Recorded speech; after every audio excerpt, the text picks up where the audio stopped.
My guest joined karate when she was 7 years old, and that, according to her bio, taught her a lot about discipline. We wonder if this discipline is responsible for her many successes in life. We'll have to ask her.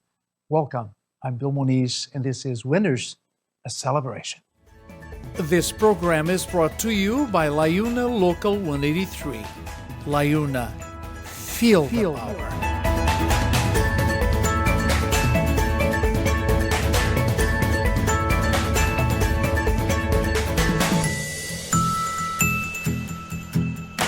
Welcome, Nicole Silva. How are you? Good, good. Thank you for having me. Oh, it's a pleasure. Thank you for being here. You're a busy lady these days, fully employed. We'll talk about that a little later. I want to start with your origins. Your parents were born and raised in Portugal. They came to Canada in their 20s. I'm assuming they were already married, or? They got married in Canada. Oh, yeah? But yeah, they were dating, and then my dad initially came a couple years early, and then my Yeah. mom flew out to meet him, and then they essentially started their life in Flew Canada out together. to meet Yeah. him. How romantic. Now, what did they do here?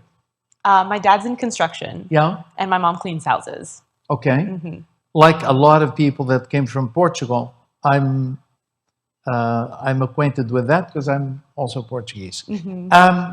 Siblings? Any? Yeah, I have an older sister. She's 2 years older.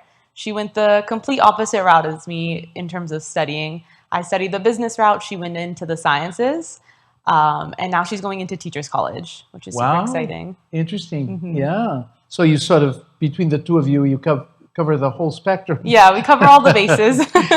Now, when I was reading your bio, I noticed that you certainly lived the Portuguese culture as you were growing up. Quite a lot of activity around Portuguese school. Tell me a little bit about Portuguese school. I know of kids that have gone to Portuguese school, and it's very hard because you go to Canadian school, and then you go to Portuguese school. Is it on the weekends, or? Yeah, so it's on Saturdays. My parents spoke Portuguese a lot at home, so Yeah. it was very helpful when I went to school. Yeah. And I started when I was in elementary school, and then I continued alongside my sister when we were in high school in grade 9, grade 10, and grade 11. Wow. Yeah, so I learned how to write essays in Portuguese, all the grammar, things like that you don't learn in your day-to-day just by speaking at home, Yeah. which is really nice. I'm told that it's good to know more than one language. It's good for the brain. Yeah, it definitely helped when I was studying French in elementary school because the languages are pretty similar. Yes. So I always did well in French thanks to Portuguese. So I can thank my parents for that. I have to ask you this question. Do you dream in Portuguese or in English? In English, I'm not there yet. They always say if you dream in Portuguese or if you think in Portuguese, Yeah. then you're fluent. But unfortunately, Yeah. I've never gotten there yet. But it's interesting when you have to switch from one language to another. It's almost as if there is a different space in the brain that has to be used. Yeah. Do you find it difficult to switch between the two? I don't find it difficult, but I do notice sometimes I'll have to say a word. I'll be speaking in English, and then I just won't remember the word in English, and I'll have to say it in Portuguese, and Good then stuff. yeah. It's good. or the reverse. So it's a reference language. Yeah, exactly. My friends are always so confused sometimes because Yeah. that happens, and I'm just like I have to Google Translate it and to realize what the Yeah. English word But is. I'm told that you visit Portugal. You have visited Portugal quite often. So when you go there, you speak Portuguese with your relatives. Of course, And yeah. It's good. It adds to the enjoyment of visiting, doesn't Exactly. Yeah, it's very helpful that I was able to learn and pick up the language a lot because a lot of my relatives, they don't speak in English, so our only method of communication would be in Portuguese. But yeah, I always notice when I go there, there's some habits that you adopt where, like, I know in my family, instead of estacionar, we say porcar sometimes. So Yeah. it's like English versions of Portuguese words that I catch myself when we go to Portugal and I say it to my relatives there. They're always so confused and I have to like go back and say the correct term. Yeah. Now, how did this Portuguese culture influence you? Aside from all those things, that has it taught you anything that you can use in life in general terms? Yeah, so I think I was very involved, like you mentioned, in the Portuguese community. Not only did I do Portuguese school, but I also did folklore dancing a lot growing up, and I volunteered at Karasaga. So it was really great having a community of people that spoke the same language as you, that was the same culture as you, and helped build a really good community. Especially growing up, I was able to maintain a lot of my culture, which I Yeah. find not a lot of people who aren't in the space in Canada are able to do. Yeah. So it definitely helped me grow up with a lot of support from the Yeah. people around me, and seeing my family come from Portugal, immigrate here, and build such a successful life for themselves definitely pushed me to be very hardworking Yeah. and determined to make the most of what I have and kind of set myself up for success in the It future. also gives you an appreciation for other cultures, doesn't it? For sure. Because when you're involved in a culture that is not typically Canadian, if there is such a thing, you appreciate the respect for that culture of yours, which means that it may translate in actually respecting all the other cultures around you. Yeah. Now, we talked about karate. So you were 7 when you joined karate. Why? My dad had done martial arts a lot when he was younger as well, and he's a huge Bruce Lee fan. So having daughters, he wanted to put us into martial arts. So he put my sister and I in martial arts, and it just stuck with me. I really enjoyed it. It taught me a lot about discipline. I'm very focused and goal oriented, so kind of working my way through the belts as I got older was really fun to me, and it was a really good way of exercising as well after school. So I did it for about 10, 11 years, and I got my brown belt, and then... Brown belt? Yeah. There you go. Now, I don't know much about karate. What kind of discipline does it bring with? Because there are all kinds of disciplines. This one is what? It teaches you how to, you talked about focusing? Yeah, so I think it taught me a lot of physical discipline, but as well mental discipline. There's a lot of exercises in karate that, similar to meditating, ensure that so you're you're in the talking right about concentration. headspace. Exactly. And as well, karate is a self-defense martial arts, so you always have to put yourself in a situation to de-escalate situations as opposed to attacking. So a lot of the times you learn a lot about kind of staying cool-headed in situations and just being focused even in situations where you're under a lot of pressure or things happen really fast. Brown belt.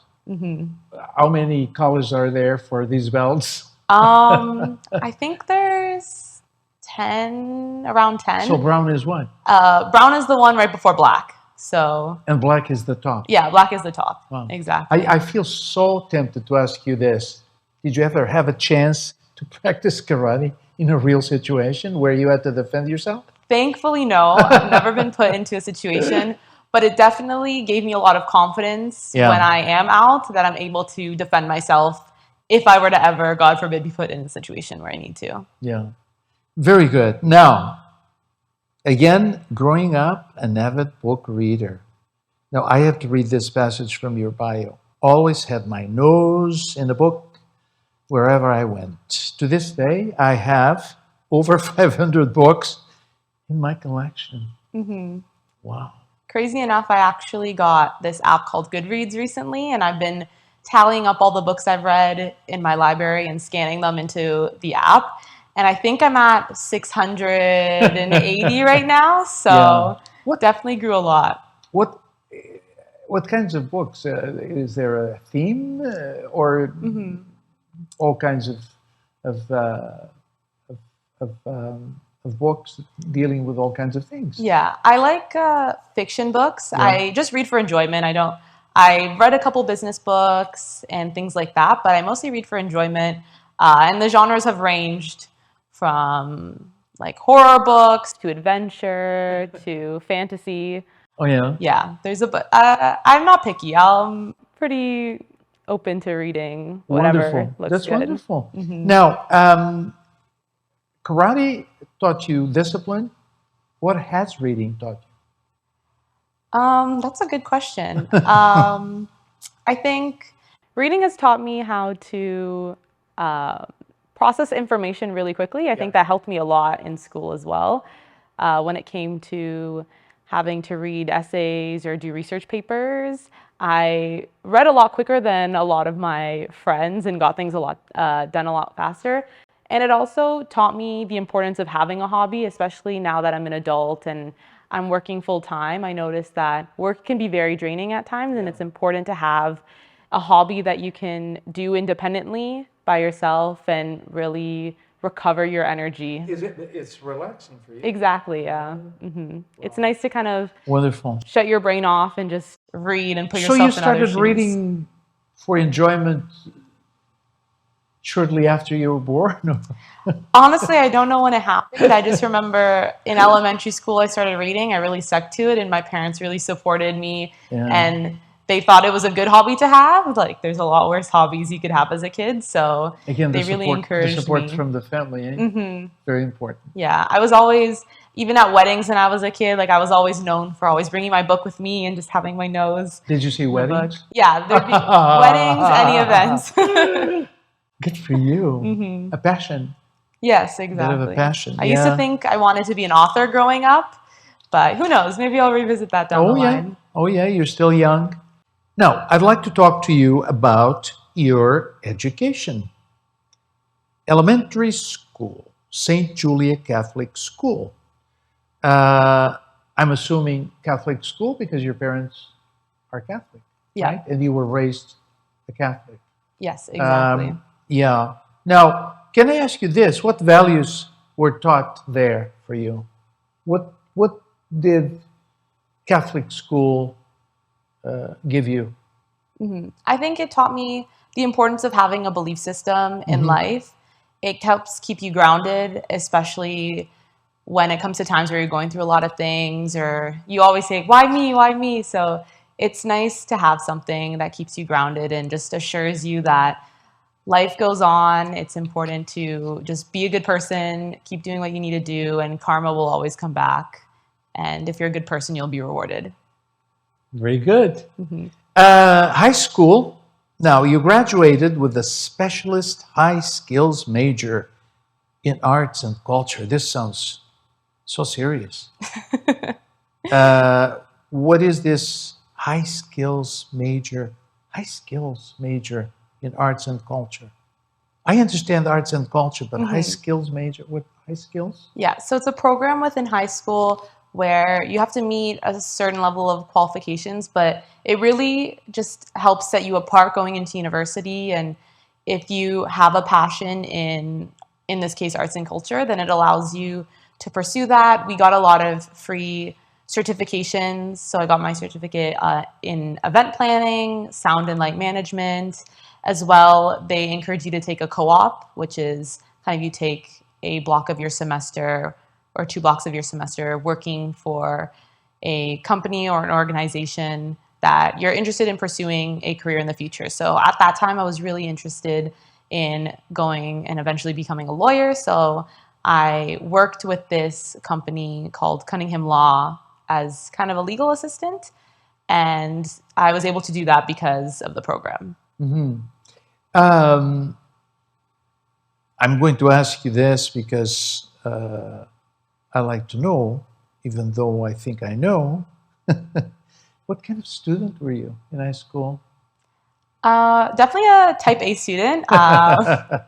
Always kind of reading the books. I definitely tried really hard. I wanted to get into a really good business school and eventually pursue law. So I knew that I had to have the marks. Yeah. As well, I was very involved in a lot of extracurriculars. Yeah. I was on my student council, a business organization called DECA, as well as the cross country and the track and field team. So I had my toe dipped in a lot of different waters in high school. You kept very busy in Yes. high school. Mm-hmm. What was the biggest challenge? I think As it you, was balancing everything. yeah, Mm-hmm. juggling time. Yeah, exactly. Because you'd have a full day of classes, and then let's say it was the track and field time, you'd be practicing until 4, then I'd have karate some days afterwards, and then you'd have to just fit in time to do homework and time to socialize. So it Yeah, taught me a all these lot. activities had to do with also keeping physically fit, eh? Mm-hmm. Yeah. So I definitely did a lot of athletics, and then I did a lot of extracurriculars that just I had passions for. So DECA with business, it was a business competition essentially, and then student council. I've always kind of had an interest in politics and things like that, so it's Yeah. really nice to make proactive change within my community. Yeah, very good. Now, in 2020, you received an important award. This is in 2020. That's how you were already in the university, right? Yes, I think I was in my second year going into my third year when I Yeah. received the award. I'm talking about the local 183, Mm-hmm. Yes. which normally is given. I say normally, but I'm not quite sure. Normally given before you enter university, but in your case, you had already gone into university and you were in your second year, as you say. Yes. So I think I found out about it a little late. No way. Mm-hmm. So I found out about it, I think, after applications have gone out in my first year, so I couldn't apply for that year. And then when my second year came, I found out you could still apply throughout your university. Oh. So I applied in my second year, and I received it for my third and fourth year, which it was super helpful. Yeah. Mm-hmm. So it was not retroactive to your first year. No, it was from they third give year you half onwards. of what they normally give, and that helped, eh? Yeah, it was definitely easy to not think about having to pay for books because everything is so expensive in university nowadays, and for food and things like that as well, since I worked on campus, so I lived on campus. Yeah. So it was very helpful to alleviate some financial stress when I was in university. I'm quite sure. Now, you remember the night that you received the award? Seems to be a big night. Everybody I talk to say that it's a very special night. Mm-hmm. I assume your father was and is still working with Liona? Yes. Local 183, mm-hmm. So my dad, he co-owns a construction company called Yearwood Carpentry 2000 Inc. And so he's been working with Liona 183 for a long time. Yeah. So this was a proud night for you, huh? Mm-hmm. And your parents. Yeah, it was definitely something not unexpected, but I definitely wasn't expecting to get it at all. But it was very, very nice. I just remember we were at the dinner table and we were all screaming, and it was super exciting. Where do you think you got it, the award? I think in terms of the application, if I'm going to do something, I always put 110% effort into it.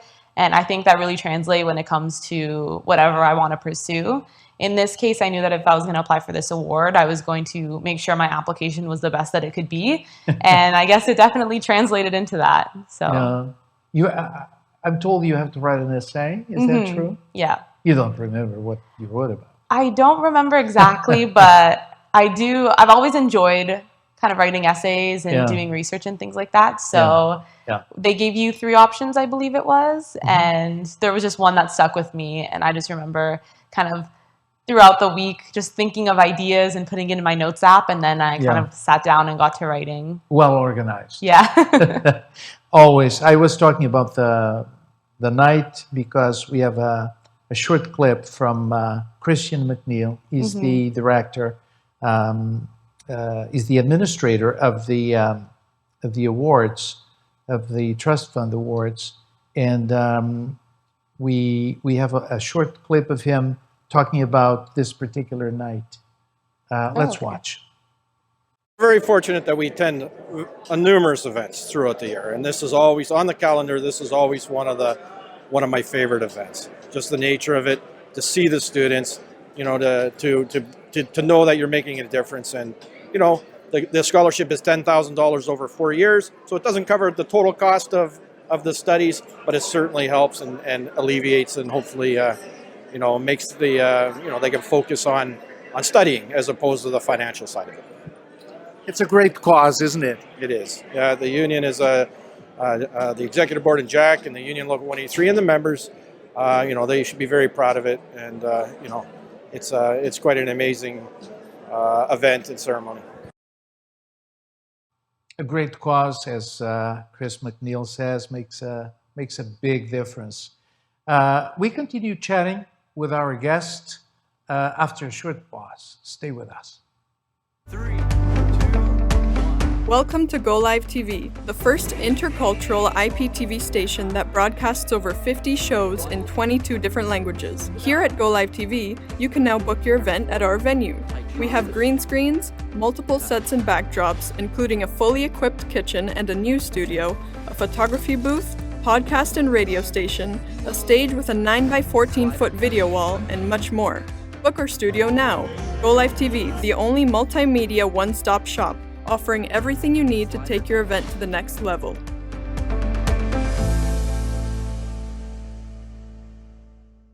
I'm back with Nicole Silva, and we want to talk about your university years.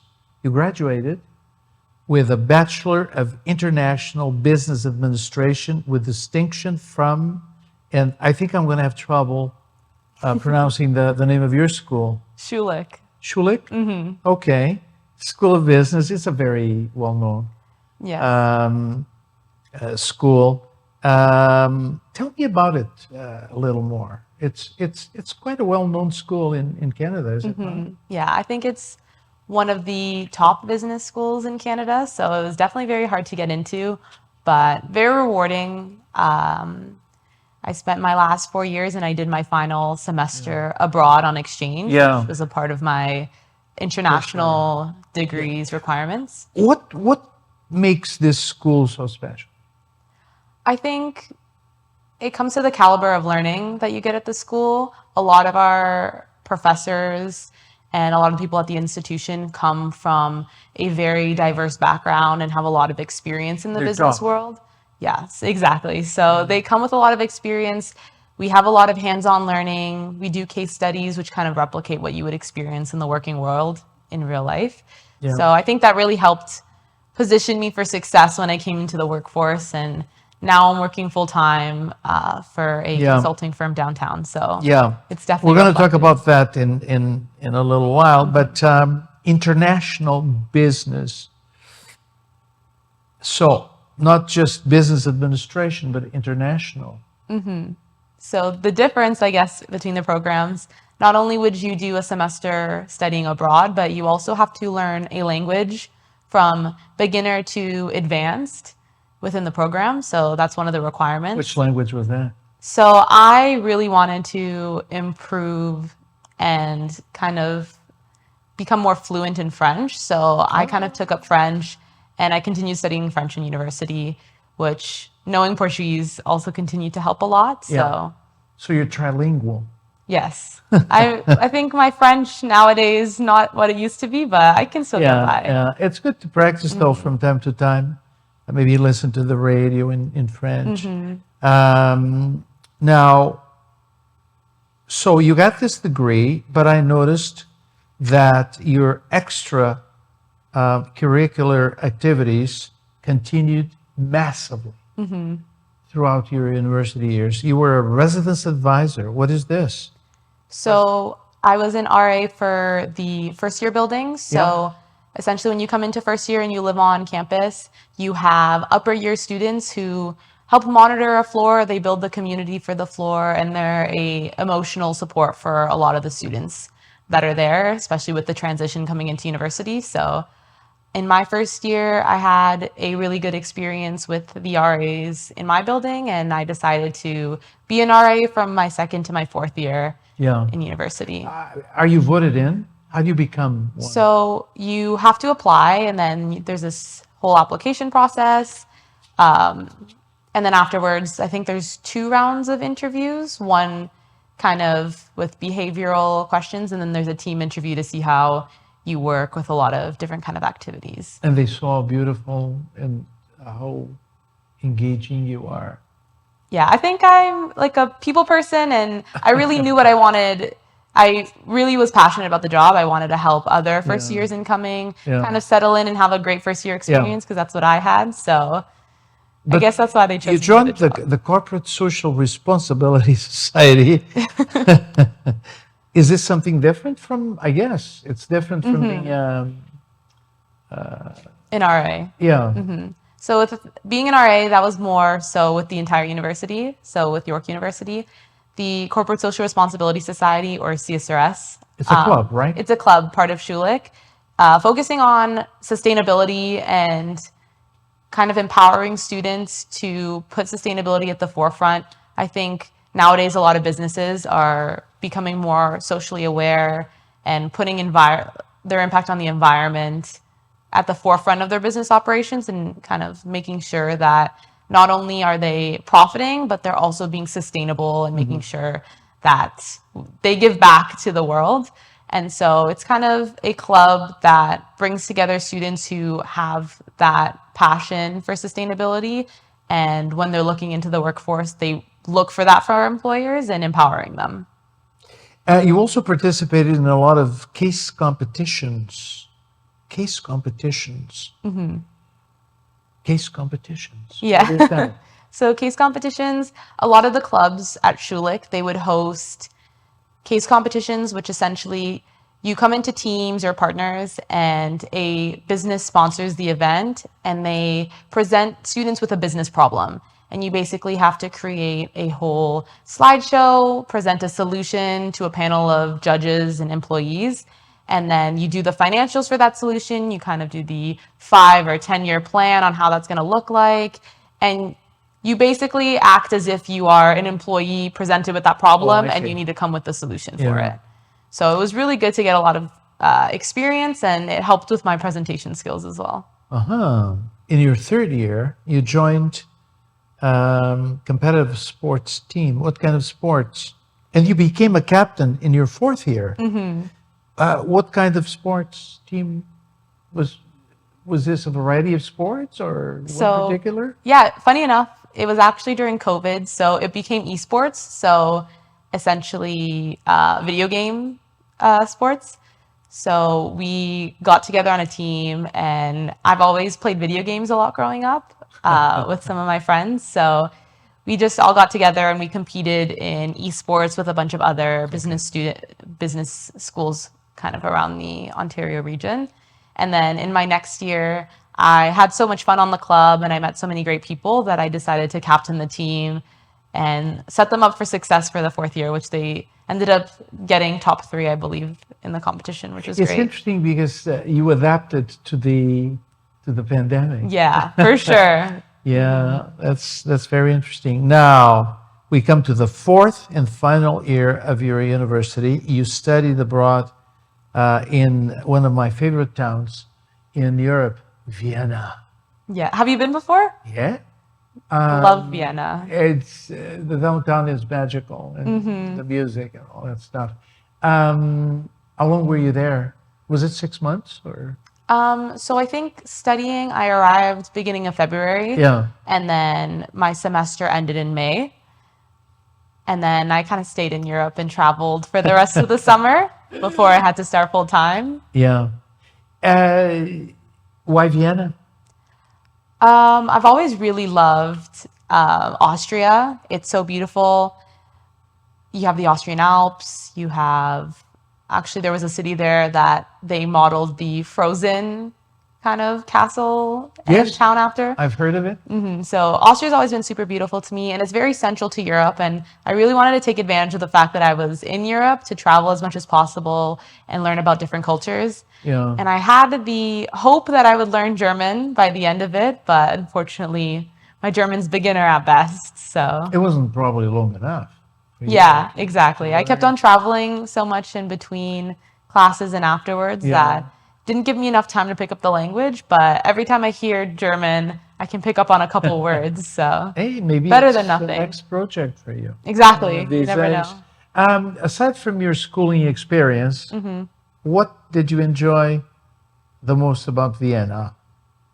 I think it was how diverse everyone was. I made so many good friends from Brazil, from Italy, from Spain, in ways that you wouldn't be able to do in your day to day in Canada. So I made a lot of friends all over the country. So it's definitely great because I know I always will have a house to stay in if I ever wanted to visit a different country. So it's really just great to meet people from a variety of different backgrounds, pursuing different things. We all were studying business. So it's nice to see the future business leaders all from around the world. So no regrets about going to Vienna. No, I wish I was there longer, honestly. Would you go back? Oh, 100. If I knew German, I would even consider living there. It's so beautiful. There you go. Another project Yeah. for Nicole Silva. Now, you've already touched upon your employment. I read that you graduated officially in October. And in September, you began full-time job as a technology consultant at Ernst & Young, right? Yes. Now, you started working 1 month before graduation. So I graduated. Technically, I finished classes end of May. Yes. But with the graduation process, anyone who went on exchange would do the delayed graduation in October. Okay. So it was not a requirement of employment that you actually graduate officially. Yeah, in theory, like, it was just a paperwork thing. How did you manage? Manage working?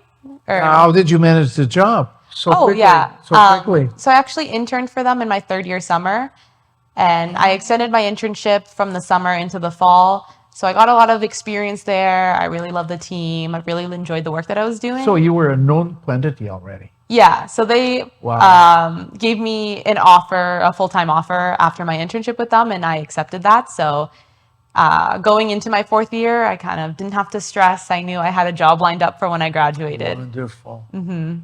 There aren't a lot of students that are in that position of already securing a job even before they finish. Yeah, it definitely takes a lot of Congratulations. stress off. Thank you so much. Now, we talked about awards. I'd like to mention a few more. You had the local 183. Let's go back to grade 8. Okay. Mathlete. Never heard this word before. Mathlete school champions. First place, mathlete. This has to do with math, obviously. Yeah. Mathlete. Yeah, so in grade 8, we had like a math team at our school at St. Julia, and like there was a lot of others, and we all came together into this big gymnasium, and we had a kind of competition with all the other schools where we'd just be solving math problems all day. And our team, I guess, points-wise, we ended up winning, and we took the first place trophy. Yeah, it was crazy. You did. And we've talked about your brown belt. Oscar Romero Graduation Award 2018. So just 4 or 5 years ago. Yeah. Oscar Romero. Sounds like the name of a Hollywood star from the 50s, but who is this Oscar Romero? I believe he's a prominent religious figure. Ah. I don't remember exactly the specifics of the award, but yeah, it was given out during graduation as someone who was just exemplary within the community. And I think I was just extremely involved in high school, so I was pretty well known from the students and teachers alike. So. Yeah. You also have a number of first places in sales, relating to sales in marketing. This is all through school, is it? Yeah, so a lot of them are the case competitions that I did. Pressure tank competition. Yeah. First place perspectives consulting competition issued by Rotman Commerce Consulting Association, and so on and so on and so on. Do you have a big wall at home with these awards? Yeah, I definitely have a section in my room with all my awards and my trophies. Sometimes people with a lot of awards say, oh yeah, it did make a difference. It motivated me. Others say, whether I had the awards or not, it didn't make much of a difference. I knew what I wanted. I knew how to get it. And the awards are nice, but they were not really big motivators. In your case? I think regardless of the awards, I definitely would have still been motivated. My dad always says if you're going to do something, you do it right. So you put in 110% of your effort always. But I can't lie, having the awards and having the accolades are really nice to kind of look back on and see everything that you've accomplished, and just proof that if you put your mind to it and you really work hard, then you can achieve what you want. It's a nice touch. Exactly. Yeah. It doesn't hurt. Now, talking a little bit about your hobbies, we've already talked quite a bit about them. The reading is one, and so on. Travel. Do you continue to travel, or with a new job, it's a little more difficult, right? It is difficult, but it definitely is a priority to me. I think when I was abroad, I ended up visiting 20 countries last year. So I have the yearning in me to keep that momentum going and continue to visit countries. So I had a Utah trip earlier, a hiking trip with one of my really good friends in April. And then in May, because I work remotely, I was able to just visit a friend in Vancouver and just work out of Vancouver for, I believe, a week and a half. So it's nice to take these breaks from work. Yeah. Do you continue going to Portugal at all? Yeah, so I'm going back this August. We usually go every year, every other year to visit family. You still go with your parents, right? Yes, of course. Yeah. What do you do in Portugal? A lot of visiting the family. My whole family essentially is still in Portugal, besides a couple that moved out to Canada. But it's great to go back, meet them, hang out with them, especially since we don't see them for so long. Yeah. We see them a couple times a year, so we really got to take advantage of that time. And then as well, go to the beach. Frango churrasco, like, beautiful. Yeah, enjoy the food. Obviously, when you're in Portugal, you got to take advantage. Yeah. Eat as much as you can, because then you come back here and you miss the You food. enjoy it, eh? Yes. Now, we know you're fully employed. Do you have plans that would take you away from that kind of work? Mm-hmm. Become a writer, become a politician. Down the line. I've been really enjoying my work within tech. I think I'll definitely stay there. You just started, right? Yeah, exactly. Yeah. I definitely have been. I love the company. I love the people I work with. Yeah. I have no reason to leave. It's really meaningful work. Down the line, who knows? But I've been really enjoying kind of breaking into the tech world right now. If you became an author, I'll give you a signed copy of my book if I ever make one. What kind of book would you be writing? Fiction, Yes. obviously, because I think that's what you said you enjoyed. I think maybe like an adventure or a fantasy book. Those were always my favorite genres, so I probably Maybe create based one off of that. on your life. Maybe, who knows? Maybe I'll write a book of a biography. Yeah. The secret